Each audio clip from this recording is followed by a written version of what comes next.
এটা ল'ৰাই 0 টকাৰ পৰা কোটিপতি হ'ল, কিন্তু কেনেকৈ হ'ল জানেনে? এইটো হৈছে ৰাহুলৰ কাহিনী। এই সময়ত তেওঁৰ পকেটত 1 টকাও নাছিল। ঘৰৰ আৰ্থিক অৱস্থা বেয়া, বন্ধুবৰ্গ সকলো অৱহেলা কৰিছিল, কিন্তু তেওঁ এটা কথা বিশ্বাস কৰিছিল, মই পাৰিম। প্ৰথমে তেওঁ সৰু কাম আৰম্ভ কৰিলে, মোবাইলেৰে ভিডিঅ' বনোৱা। প্ৰথম ভিডিঅ'ত কেৱল 10টা ভিউ আহিছিল, মানুহে হাঁহিছিল। কিন্তু তেওঁ থমকি নাথাকিলে, প্ৰতিদিনে ভিডিঅ' আপলোড কৰিলে, নতুন নতুন আইডিয়া চেষ্টা কৰিলে। এদিন এটা ভিডিঅ' ভাইৰেল হ'ল, তাৰ পিছত ফলোৱাৰ বাঢ়িল, ইনকম আৰম্ভ হ'ল। আজিৰ দিনত তেওঁ লাখ লাখ টকা উপাৰ্জন কৰে।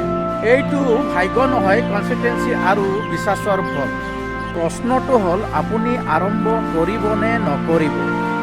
আপুনি ভিডিঅ' বনাবলৈ ইচ্ছা কৰেনে? কমেণ্ট কৰক, ফ'ল' কৰক মটিভেশ্যন ভিডিঅ'ৰ বাবে। 0 টকাৰ পৰা সফলতা, এইটো কেৱল গল্প নহয়, বাস্তৱ। এই আৰম্ভ কৰক, কালি সফলতা আহিব।